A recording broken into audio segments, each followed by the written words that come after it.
जोरदार तालियां सबके लिए। प्रिंसिपल है गुरु नानक जोरदार तालियों से आपका। ऐ चांद तू चमक जाना चमक, हमें कोई गम नहीं, क्योंकि आज गीता के श्रोतागण जो यहाँ आए हैं उनकी चमक भी कोई तेरे से कम नहीं। आकाश के सितारों की तरह टिमटिमाते हुए मुखड़ों वाले प्यारे बच्चों और आपके प्रेरणा के स्रोत मेरे गुरुजन डॉक्टर राधेश्याम जी और गीता के बहुत बड़े ज्ञाता प्रवीण भारद्वाज जी, सत्यपाल शर्मा जी, बख्शी साहब, मैडम राजेश रानी जी जो संयोजिका हैं और मैडम सरिता आर्य जी जो मंच संचालिका है। मैं आप सबका अत्यंत धन्यवादी हूं कि आपने मुझे ऐसे शुभ अवसर पर शुभ लोगों के सामने शुभ विचार रखने का एक मुझे मौका दिया है। मैं आपका बहुत बहुत धन्यवादी हूं। समूह गुरु नानक खालसा कॉलेज करनाल आपका धन्यवादी है और गुरु नानक खालसा कॉलेज करनाल की प्रबंध समिति के प्रधान सरदार कंवरजीत सिंह प्रिंस और गुरु नानक खालसा कॉलेज की प्रबंध समिति, विद्यार्थी, स्टाफ सब की तरफ से आपको गीता महोत्सव की बहुत बहुत बधाई हो, बहुत बहुत आपको हार्दिक शुभकामनाएं हो। आज जो वक्तव्य रखा गया है, ये वक्तव्य से पहले वीणा वादनी, माँ शारदे, कमल पर विराजमान सरस्वती माता विद्यादायिनी के समक्ष ज्योति प्रज्वलन कर उनके चरणों में आराधना कर इस शुभ कार्य का जो प्रारंभ किया के प्रशासन और पंडित Chiranji Lal college, government college Karnal और उनकी संयोजिका और प्राचार्य राजेश रानी जी और अन्य स्टाफगण का मैं बहुत बहुत बधाई भी देता हूँ, धन्यवाद भी करता हूँ। आज जिस विषय पर हम यहाँ पर बोलने के लिए एकत्रित हुए हैं, ये विषय एक ऐसा विषय है, मैं पहले तो मैडम सरिता आर्य जी से मुझे थोड़ी सी शिकायत है कि वो लोग जो 4 वेद, 6 शास्त्र, 18 पुराण, 108 उपनिषदों को ज्ञाता डॉक्टर राधेश्याम जी से ऐसे लोगों को हमारे से पहले बुला दिया, प्रवीण शर्मा जी को हमारे से पहले बुला दिया, हमारी क्या औकात है कि हम उनके सामने और शब्द बोल पाए। लेकिन फिर भी हम उनको चरणों में नतमस्तक करते हुए अपने गुरु और फिर एक बंधन हमारे ऊपर और लगा दिया कि आपने 10 मिनट से ज्यादा नहीं बोलना है। ये इतने बड़े ज्ञाता तो 10 मिनट में इसको समापन कर सकते हैं, हमारे बस की बात नहीं। और गीता इतना बड़ा विस्तृत विषय है कि इसको समापन करना इतना आसान नहीं है और जहां बहुत बड़े ज्ञाता बोल जाते हैं वहां पर आने वाले लोगों के लिए शब्द नहीं बचते हैं। लेकिन गीता एक ऐसा विषय है जिस पर कम से कम बुद्धि वाला भी और अधिक से अधिक बुद्धि वाला भी बहुत लंबे समय तक बोल सकता है। तो हमारे आठवें गुरु श्री हरकृष्ण जी ने पजौखड़ा साहब में एक पंडित जी ने कहा कि इस आदमी से क्या आप गीता के श्लोक बुलवा सकते हो। उनकी परीक्षा ली गई थी, वो आदमी गूंगा था, वास्तविक तौर पर वो गूंगा आदमी था। भगवान श्री कृष्ण ने कहा बोलिए, भगवान श्री हरकृष्ण जी ने कहा गुरु जी ने, 8वें गुरु जी ने, कि आप बोलिए गीता के श्लोक। तो उन्होंने धुआंधार गीता के श्लोक बोले थे, वो तो गूंगा गीता के श्लोक बोल गया था। मेरी जो जुबान है मैं जरूर बोलूंगा गीता के श्लोक। गीता कलयुग के शुरू होने के ठीक 36 वर्ष पहले और आज से 5153 वर्ष पहले भगवान श्री कृष्ण के द्वारा अर्जुन को संदेश में जो उपदेश में बोली गई थी।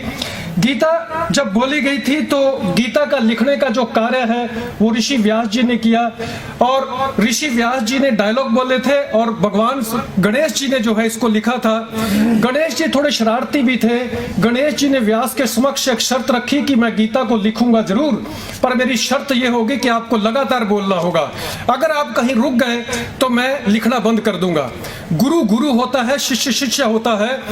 तो व्यास जी ने कहा कि ठीक है, मेरी भी एक शर्त है कि आपने गीता को लिखना शुरू कीजिए, लेकिन आप हर बात समझ करके लिखोगे, बिना समझे नहीं लिखोगे। तो हजारों बार गणेश को ये रिक्वेस्ट करनी पड़ी थी कि गुरुजी रुकिए, मुझे ये बात समझ में नहीं आई, जब समझ में आएंगी तब मैं लिखूंगा।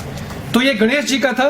गीता में जैसे मैडम ने बताया, डॉक्टर राधेश्याम जी ने भी बताया, 700 श्लोक हैं, जिसमें से 574 श्लोक भगवान श्री कृष्ण के द्वारा मुखारबिंद हुए हैं, 1 श्लोक धृतराष्ट्र के द्वारा और 85 श्लोक अर्जुन के द्वारा और 40 श्लोक संजय के द्वारा बोले गए हैं। धृतराष्ट्र के द्वारा जो श्लोक बोला गया है वो सबसे पहले गीता के अध्याय का पहला श्लोक है, जिसमें उसने संजय को श्लोक बोल करके कहा था कि जहां कौरव और पांडवों का युद्ध हो रहा है, देखो वहां पर उसका क्या परिणाम और क्या हो रहा है। संजय ने उसका जवाब गीता के 18वें अध्याय के आखिरले श्लोक 78वें में दिया था कि जिधर भगवान श्री कृष्ण स्वयं और अर्जुन जैसे धुरंधर तीरंदाज होंगे वहां की विजय श्री होना तय है। युद्ध होगा, विजय पांडवों की होगी, कौरवों की पांडव नहीं होगी, क्योंकि धृतराष्ट्र बहुत व्याकुल थे कि कौरवों की विजय होनी चाहिए। मैं आज के विषय को 3 हिस्सों में विभाजित करता हूं। पहली बात, गीता की महत्ता क्या है। दूसरी बात, गीता कुरुक्षेत्र में ही क्यों सुनाई गई। और तीसरी बात, गीता की आज के नवयुवकों के लिए प्रासंगिकता क्या है। गीता का आज के नवयुवकों के लिए क्या क्या क्यों होना जरूरी है। गीता के अंदर, गीता एक ऐसा ग्रंथ है जिसे हिंदू ग्रंथ कहना बहुत बड़ी गलती होगी, और ना ही भगवान श्री कृष्ण ने कहीं पर ऐसा जिक्र किया है कि धर्मों का ग्रंथ है। गीता एक ऐसा ग्रंथ है, वर्ड में केवल मात्र एक ऐसा ग्रंथ है जिसका 75 भाषाओं में 1892 अनुवाद हुए हैं। केवल मात्र गीता एक ऐसा ग्रंथ है। 75 भाषाओं में 1892 अनुवाद होना शायद ही किसी और ग्रंथ के हुए हों। ये गीता की महत्ता को अपने आप बड़ा करते हैं। इसके साथ साथ गीता एक धार्मिक ग्रंथ नहीं है, बल्कि गीता को आत्मा की संज्ञा दी गई है। इवन कि व्यास जी ने, जिन्होंने गीता लिखवाई है, उन्होंने स्वयं कहा है कि गीता को सुगीता कर देना चाहिए। भाव गीता को पढ़ना चाहिए, लिखना चाहिए, सुनना चाहिए और गीता को फॉलो करना चाहिए। इसके अलावा गीता की अगर मैं इंपॉर्टेंस की बात करता हूं तो गीता को श्रीमद् भगवत गीता क्यों कहा जाता है। भगवत का अभिप्राय है स्वर स्वयं ऐश्वर्य, यानी भगवान के द्वारा गाया हुआ गीत, भगवान के द्वारा रचा हुआ गीत, भगवान के द्वारा गुनगुनाया हुआ गीत। इसीलिए गीता को भगवत कहा जाता है, क्योंकि गीता स्वयं विष्णु और भगवान श्री कृष्ण के मुखारबिंद से बोली और लिखी गई थी। हमारे धर्मगुरु शंकराचार्य जी ने गीता को कहा है कि गीता मोक्ष ग्रंथ है, आम ग्रंथ नहीं है गीता। इसी तरह से गीता का जो, अगर मैं हमारे विजनरी प्रधानमंत्री श्री नरेंद्र मोदी जी की बात करता हूं तो नरेंद्र मोदी जी ने कहा है कि आज के युवाओं को गीता पढ़नी चाहिए, सुननी चाहिए, अपनानी चाहिए, क्योंकि युवा की आज की जो भी समस्या है उन सभी समस्याओं का समाधान गीता के अंतर्गत दिया हुआ है। हमारे ओजस्वी और तेजस्वी मुख्यमंत्री मनोहर लाल खट्टर जी ने भी गीता के बारे में कहा है कि गीता सारे संसार की शंकाओं और समस्याओं का समाधान करने के लिए जरूरी है। इसे अंतःकरण करना चाहिए, इसे सुनना चाहिए, पढ़ना चाहिए और इसको लागू अपने जीवन में करना चाहिए। अरबिंदो घोष एक बहुत बड़े दार्शनिक हुए हैं भारत के। उन्होंने कहा है कि गीता एक किताब नहीं है, ये एक बहुत बड़ा ग्रंथ है, जो ग्रंथ किसी भी उम्र के लिए, इसके लिए कोई उम्र नहीं है। इससे एक छोटे से बच्चों को सीख भी दी जा सकती है और बहुत बड़े बुजुर्ग को सीख भी दी जा सकती है। और ये ग्रंथ जो है पूरी की पूरी किसी सभ्यता को एक अर्थ दे सकता है। गीता का इतना बड़ा महत्व है, गीता को इतना बड़ा, इतना जिस देश में इतने बड़े महत्व बड़े ग्रंथ हों और उन ग्रंथों को अगर युवा पीढ़ी ना पढ़े तो ये एक बड़ा चिंता का विषय हो जाता है। इसके अलावा गीता का उपदेश कुरुक्षेत्र में क्यों दिया गया, ये एक सोचने वाली बात है। वामन 18 पुराण हुए हैं। वामन पुराण में ये बात लिखी गई है कि गंगा के जल से, वाराणसी के जल और स्थल से मुक्ति प्राप्त होती है, मोक्ष की प्राप्ति होती है। कुरुक्षेत्र एक ऐसी जगह है जिसके जल से, स्थल से और वायु तीनों से मोक्ष की प्राप्ति होती है। यही वजह है कि गीता जो है कुरुक्षेत्र में लिखी गई थी। वैसे ही कुरुक्षेत्र को नहीं चुन लिया गया था कि चलो जाकर, मैदान हस्तिनापुर के पास भी बहुत खाली था, महाभारत का युद्ध वहां पर भी हो सकता था, लेकिन गीता को इसलिए चुना गया, कुरुक्षेत्र को इसलिए चुना गया, ज्योतिषर को इसलिए चुना गया कि ये एक ऐसी जगह है जहां पर आदमी को वायु प्राप्त हो जाए, जब उसको जल प्राप्त हो जाए, जब स्थल प्राप्त हो जाए तो उसको मोक्ष की प्राप्ति होगी। आप सभी सौभाग्यशाली हैं कि आप कर्मस्थली में, कुरुक्षेत्र की धरती में रहते हैं। हमें मोक्ष प्राप्ति होगी क्योंकि हम जल, स्थल और वायु तीनों चीजें हमें यहाँ पर प्राप्त हो रही है। इसके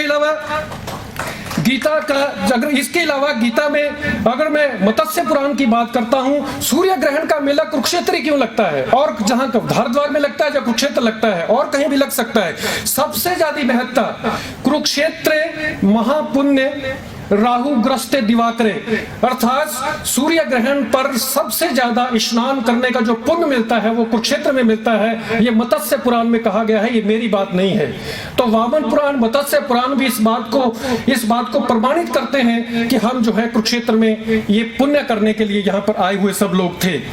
गीता का जरूरी होना इसलिए जरूरी हो गया है, आज हर आदमी एक चिंता में ग्रस्त है। उसे ये नहीं पता चलता कि कौन सा कार्य उचित है और कौन सा कार्य अनुचित है। किस में सफलता है और किस में असफलता है, क्या करना चाहिए क्या नहीं करना चाहिए।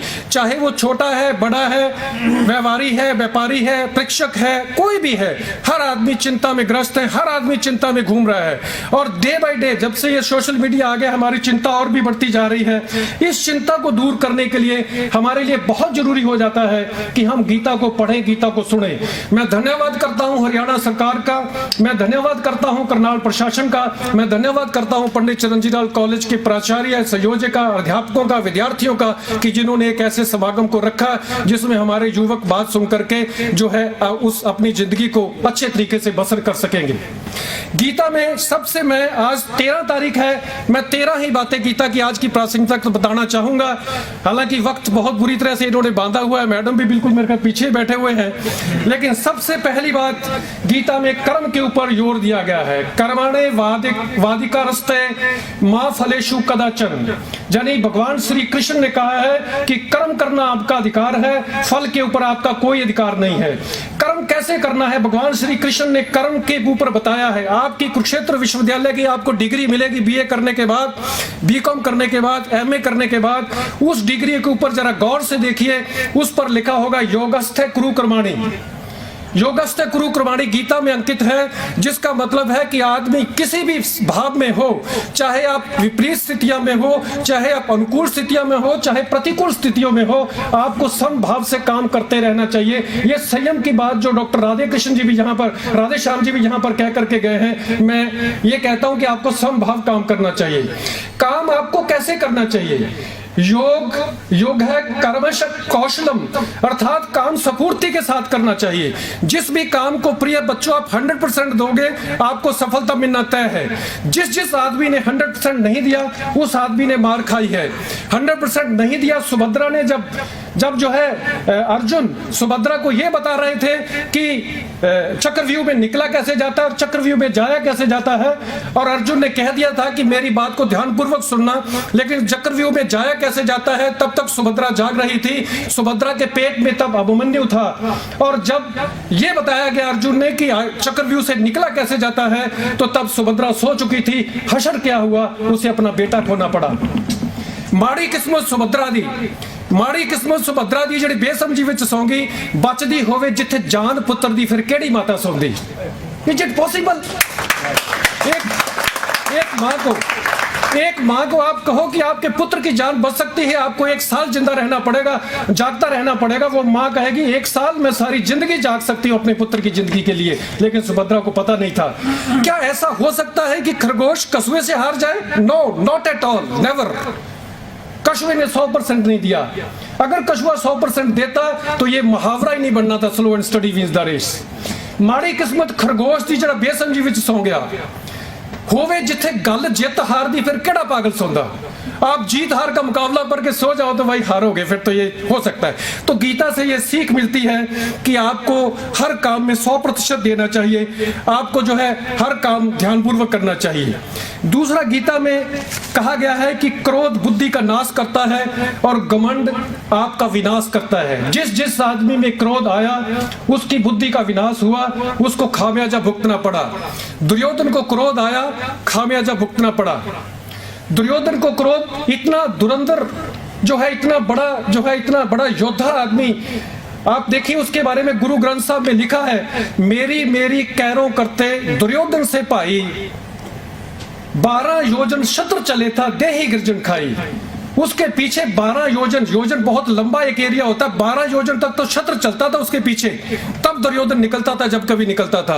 और वक्त एक ऐसा आ गया, उसके घमंड ने उसको इतना खत्म कर दिया कि आखिरी समय में उसकी देह का संस्कार करने के लिए कोई आदमी नहीं बचा, उसको गिद्धों ने उसकी देह को खाया। ये घमंड का और क्रोध का परिणाम है। घमंड और क्रोध का परिणाम मिला था रावण को। रावण के अंदर घमंड भी था और क्रोध भी किया उसने, और जिसका परिणाम उसको भुगतना पड़ा। यह भी गुरु ग्रंथ साहब में बात अंकित है, 1 लाख पूत 1.25 लाख नाती, तय रावण कर दिया ना बाती। वो रावण जिसके घर में 1 लाख पूत 1.25 लाख नाती कहे जाते थे, आखिरी टाइम में मंदोदरी के अलावा रावण के साथ कोई और नहीं था। रावण की लंका में कोई दिया जलाने वाला आदमी नहीं था। सो प्रिय बच्चों, आपने कभी क्रोध नहीं करना है, आपने कभी गुस्से में नहीं आना है। जब आप क्रोध करोगे, गुस्से में आओगे, आपका इसका परिणाम और आपको इसका खामियाजा भुगतना पड़ेगा। इसके अलावा जो है ये कहा गया है कि मनुष्य को अपने ऊपर विश्वास करना चाहिए। जब आदमी मनुष्य अपने ऊपर विश्वास कर लेता है, सवाल ही नहीं पैदा होता कि उसकी जीत ना हो। अपने ऊपर विश्वास किया था एकलव्य ने कि मैं धुरंधर तीरंदाज बन सकता हूं।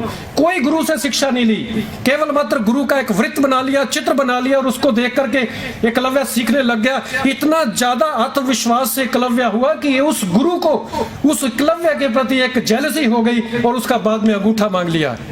ये आपके विश्वास की ताकत है। आत्मविश्वास किया था अनुरिमा सिन्हा ने। अनुरिमा सिन्हा जिसकी दोनों टांगे ट्रेन के नीचे आकर के कट जाती है, रात भर ट्रेन की पटरियों के बीच में पड़ी रहती है, 49 ट्रेन गुजरती है और उसके बाद अनुरिमा सिन्हा को जब हॉस्पिटल में पहुंचाया जाता है और उसको होश आती है तो उसको लगता है कि मेरी दोनों टांगे कट गई लेकिन फिर भी मैं जिंदा हूं। उसके विश्वास देखिए आप। अनुरिमा सिन्हा घर हॉस्पिटल से घर जाने की बजाय सीधा बिशेंद्री पाल के पास जाती है, जो सबसे पहली महिला पर्वतारोही रही है हिमालय पर्वत की चोटी की। उसको कहती है कि मैं हिमालय पर्वत की चोटी चढ़ना चाहती हूं। बिशेंद्री पाल उसको कहती है कि तू हिमालय पर्वत की चोटी चढ़ गई, सिर्फ दुनिया को डेट बतानी बाकी है। वही अनुरिमा सिन्हा वर्ल्ड की टॉप 7 चोटियां चढ़ी है, दोनों टांगे कटी हुई है, नकली टांगों, देसी टांगों से चढ़ी थी। ये विश्वास की ताकत है। आपके अंदर इतना विश्वास जब आ जाएगा तो आपको सफलता मिलना बिल्कुल तय है। इसके अलावा गीता में कहा गया है कि मन पर नियंत्रित पाना बहुत जरूरी है। मन अगर आपका मित्र है तब तक जब तक उसके ऊपर आपका नियंत्रण है। जब मन पर नियंत्रण ना रहा तो सबसे बड़ा अगर दुश्मन आपका है, बाहरी कोई आदमी नहीं होगा, आपका मन सबसे बड़ा दुश्मन होगा। इंद्र ने अपने मन के ऊपर नियंत्रण नहीं पाया, उसका सबसे बड़ा दुश्मन बना और इंद्र को श्राप मिला और इंद्र को श्राप भुगतना पड़ा। बड़े बड़े पीर पैगंबर, मैं नाम नहीं लेना चाहूंगा, आज भी जेलों के पीछे हैं, जेलों की सलाखों में है। वजह यह कि वो अपने मन पर नियंत्रण नहीं पा सके। सो प्रिय विद्यार्थियों, आपने अपने मन पर नियंत्रण करना है। जिस आदमी ने अपने मन पर नियंत्रण कर लिया, संयम कर लिया, वो जिंदगी में अग्रसर होता रहा, वो तरक्की करता रहा। इसके अलावा गीता में कहा गया है कि आप अगर अपना ही लालन पालन कर रहे हैं, समाज सेवा नहीं कर रहे हैं, तो यह सबसे बड़ा पाप है। आपको इस बात को त्यागना होगा। अपने लालन पालन के बारे में हरियाणा का एक सिरमौर कवि हुए हैं उदय भानु हंस, उसने कहा था, बहुत अंतर होता है पानी और पसीने में, बहुत अंतर होता है पत्थर और नगीने में, बहुत अंतर होता है खद्दर और पश्मीने में, और बहुत अंतर होता है मात्र सांस लेने और जीने में। आप जो है सांस तो दुनिया, पशु पक्षी भी सांस ले रहे हैं, पशु पक्षी भी अपने बच्चों का लालन पालन कर रहे हैं। मजा तब है जब आप दूसरों के लिए काम आओ। जितना ज्यादा आप दूसरों के लिए काम आओगे उतना ज्यादा। आप कभी ब्लड डोनेट करके देखना, जिस दिन आप ब्लड डोनेट करोगे आपको ऐसे लगेगा जैसे जिंदगी में सबसे बड़ा काम मैंने आज किया है। कभी भी कोई समाज सेवा आप करके देखना, अपने माता पिता की सेवा करके देखना, यू फील योरसेल्फ कि अगर मैंने सबसे बड़ा काम किया है तो आज किया है। अभी प्रवीण भारद्वाज जी यहाँ पर कन्हैया जी का नाम लेकर के गए हैं। कन्हैया जी, वाकया में जहां तक प्रवीण जी ने, भारद्वाज साहब ने स्टोरी बताई, सही है। जब गुरु गोविंद सिंह के पास कन्हैया जी को ले जाया जाता है तो दुश्मन, उसके सारे सैनिक खड़े हैं, तो कन्हैया जी को गुरु गोविंद सिंह के सामने कन्हैया की शिकायत होती है और गुरु जी कन्हैया जी को पूछते हैं कि आप ऐसा क्यों करते हो। उसने कहा, जी मुझे तो सब में मानस की जात सब एक ही पहचान में, मुझे तो सब में एक जैसे नजर आते हैं, मुझे नहीं पता कौन मित्र है कौन दुश्मन है। तो गुरु जी को, वो जो सैनिक थे उनको लगा कि अब कन्हैया को बहुत बड़ी सजा मिलेगी, लेकिन गुरुजी ने क्या किया, कन्हैया को अपने नजदीक बुलाया और एक मलम और एक पट्टी दे दी कि जाओ, अब आपका दुश्मन हो जब मित्र हो उनको पट्टी करना भी आपका काम है। ये होती है समाज सेवा। इस तरह का अगर आप समाज सेवा का काम करोगे तो आपका नाम हमेशा होगा। हमेशा अन्याय के खिलाफ खड़े होइए, गीता में कहा गया है। अन्याय के खिलाफ बोला था विकर्ण। जब द्रौपदी का वस्त्र हरण हो रहा था, वस्त्र हरण होते समय कौन मूक था? भीष्म पितामह, गुरु द्रोणाचार्य, गुरु कृपाचार्य, धृतराष्ट्र, सब लोग चुप थे। केवल और केवल मात्र एक आदमी बोला था, वो था विकर्ण, जिसने कहा कि ये हमारे घर की पुत्रवधू है, इसके साथ ऐसा करना अनुचित है, हमें नहीं करना चाहिए। अब आप कहोगे कि उसको न्याय के खिलाफ बोलने के उसको मिला क्या? मिलता है। जब आप अन्याय के खिलाफ बोलोगे आपको उसके बदले में मिलेगा। आपने महाभारत का सीरियल देखा होगा। महाभारत के सीरियल में युद्ध हो रहा होता है और जो भीम है दुर्योधन के सभी भाइयों को बहुत बुरी तरह से मार रहा होता है। कभी कान काटता है, कभी नाक काटता है, कभी हाथ काटता है। इवन की गंधारी कुंती के पास जाती है कि हे मेरी बहन, अपने बेटे भीम को कह कि मेरे बेटों को वो मारेगा तो सही, पर इस तरह से तरसा के ना मारे।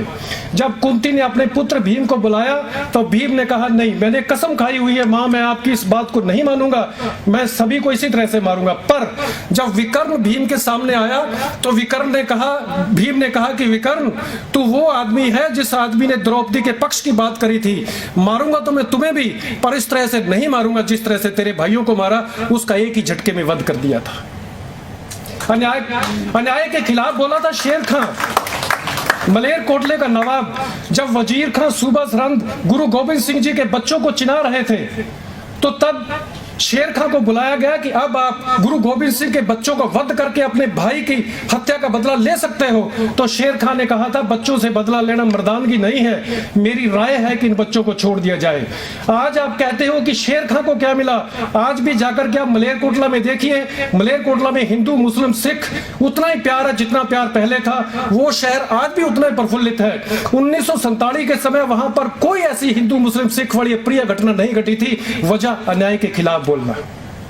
इसके अलावा जो है चिंता नहीं करनी, ये गीता में बहुत बड़ी बात कही गई है। गीता में अगर आप सार पढ़ो, क्या लेकर आए हो, क्या लेकर के जाओगे, कुछ आपके पास नहीं रहेगा, सब कुछ भगवान का है, आपका कुछ नहीं है। तो आपने अगर चिंता मुक्त होना है तो गीता को पढ़िए। मैं कहता हूं जब कभी आपको चिंता होती है, जब कभी आप चिंता से ग्रस्त होते हैं, आजकल तो चिंताएं ही चिंताएं हैं। आपको अनएम्प्लॉयमेंट की चिंता है, पेरेंट्स को कोई और तरह की चिंता है, आप गीता को पढ़िए, आपका इस बात का निवारण होगा। इसके अलावा खाली हाथ आए थे खाली हाथ जाओगे, ये भी गीता में बड़ा स्पष्ट लिखा हुआ है। सिकंदर खाली हाथ आया था खाली हाथ गया, दुनिया जीत ली। उसने खुद कहा कि जब मेरा जनाजा जाए तो प्लीज मेरे जनाजे से मेरे दोनों हाथों को बाहर निकाल दें, ताकि लोग ये देख सकें, ये कह सकें कि भाई इस आदमी ने जितनी इतनी दौलत कमाई थी, ये आदमी भी खाली हाथ जा रहा है, तो हमारी तो औकात ही क्या है। गीता में यह कहा गया है कि माता पिता व गुरुजनों की सेवा करते समय किसी तरह के आलस्य या किसी तरह का त्याग ना करें। जो आदमी अपने माता पिता की सेवा और गुरुजनों की सेवा करता है वो जिंदगी में कभी तरक्की से मार ही नहीं खा सकता है, उसकी कभी हार नहीं होगी आदमी की। यहाँ पर जो है माता पिता की अगर मैं सेवा की बात करूं, दुर्योधन अपनी माँ की बात को नहीं मानता था। जब महाभारत का युद्ध होने के लिए दुर्योधन अपनी माता से आशीर्वाद लेने के लिए गया, आप गौर से सीरियल देखिए, माँ ने कहा था मैं तेरे को आशीर्वाद नहीं दे सकती क्योंकि तू मेरी बात को नहीं मानता था। एक माँ इतना बड़ा युद्ध करने जा रही है, उसका कितना हृदय तपा होगा, कितना तंग किया होगा दुर्योधन ने, तब जाकर के उसको ऐसा कहना पड़ा। और हुआ क्या, माँ का आशीर्वाद नहीं मिला तो दुर्योधन जीता भी नहीं। इस तरह से जो है आप गुरुजनों की सेवा अगर करते हो, प्रिय बच्चों, आप हमारे लिए ठीक उतने हो जितने द्रोणाचार्य के लिए अर्जुन था। आप ठीक वैसे हो जितने जो है विश्वामित्र के लिए राम थे, जहाँ रामकृष्ण परमहंस के लिए स्वामी गुरु विरजानंद के लिए स्वामी दयानंद थे। आप हमारे लिए वो हो, आप पर हम मान करते हैं। लेकिन आप गुरुजनों और माता पिता की सेवा अगर आप करोगे तो मेरा ख्याल आप जिंदगी में कभी भी मार नहीं खा सकते। ये भी गीता में बड़ा स्पष्ट शब्दों में कहा हुआ है। इसके लिए गीता ने केवल मात्र उपदेश नहीं दे दिया है, कर्ण ने आखिरी समय तक अपना अपना दांत भी दान कर दिया था। ये कर्णस्थली जहां पर आप बैठे हुए हो, इसी कर्णस्थली में कर्ण ने अपना कवच दान कर दिया, अपने कुंडल दान कर दिए, जिससे कर्ण को पता था कि अगर मैं दान करता हूं तो मैं हार जाऊंगा, मैं मर जाऊंगा। लेकिन इसके बावजूद भी कर्ण ने जो है इसको किया। इसी के अलावा जो है गीता में यह भी कहा गया कि नारी का सम्मान करना चाहिए। लड़ाई जो गीता में हुई हो नारी के सम्मान से हुई थी। जब नारी का अपमान हुआ तो तब जाकर लड़ाई हुई थी। लेकिन इससे पहले मैं आपको यह जरूर कहना चाहूंगा कि आदमी को हमेशा मधुर बोलना चाहिए। मिठत निवी नान का गुण चगेया तत्, अर्थात जो आदमी मीठा बोलता है वो सारी बुरिया उसका अच्छाइयों का सार है। अगर द्रौपदी ये शब्द यूज ना करती कि अंधे का बेटा अंधा, तो शायद युद्ध भी ना होता। इसलिए आपने ऐसे कभी कोई कटाक्ष शब्द नहीं बोलने हैं जो कटाक्ष शब्द दूसरे के हृदय को चीर जाए और वो आदमी आपका इतना नुकसान करने के लिए तैयार हो जाए कि आपको तो क्या आपके परिवार को मारने के लिए भी तैयार हो जाए। अपनी वाणी पर हमेशा संयम रखिएगा। नारी के सम्मान की बात की गई है गीता में, नारी का सम्मान करना चाहिए, ये वेदों में भी कहा, ये जो है मनुस्मृति में कहा गया है, यत्र नार्यस्तु पूजन्ते रमन्ते तत्र देवता। जहां नारी की जिस समाज में जिस संस्थान में नारी की पूजा होती है वहां पर देवता वास करते हैं। गुरु ग्रंथ साहब में भी ये बात लिखी है। गुरु नानक देव जी कह गए आज 150 वर्ष पहले, सो क्यों बंदा आखिए जित जमे राजान। जिस आदमी ने औरत का मान और सम्मान किया है उस आदमी ने जिंदगी में तरक्की की है। सो मेरे प्रिय साथियों, दोस्तों, आप सभी लोग जो है आज एक हमारे देश के प्रधानमंत्री नरेंद्र मोदी जी एक बात को लेकर के चल रहे, सबका साथ सबका विकास। और ये डॉक्टर राधे श्याम जी यहाँ पर बैठे हैं, ये एक प्रचलन भी है, संघे शक्ति कलयुगे। यानी कलयुग में अगर आप सबको साथ नहीं लेकर के चलोगे तो आप पीछे रह जाओगे।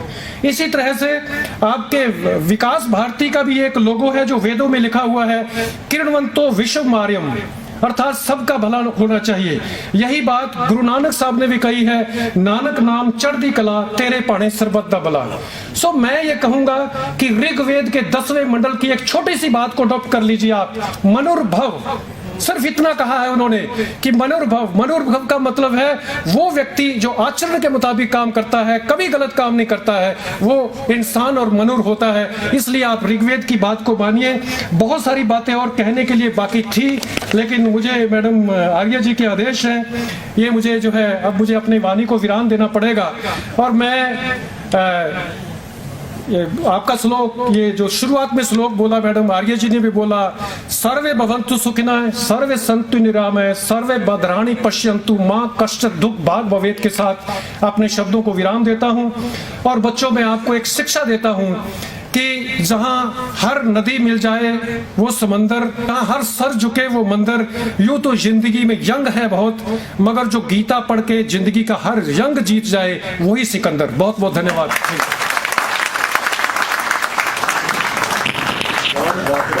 अभी और अच्छा इंसान बनने के लिए अपने मन पर नियंत्रण रखो, क्रोध मत करो, अच्छे गुणों को हम अपने अंदर विकसित करें। और उन्होंने अलग अलग धर्मों के, अलग अलग विचारकों के बहुत सारे परिभाषाएं आपको बताई, उनके बहुत सारे विचार आपको बताए।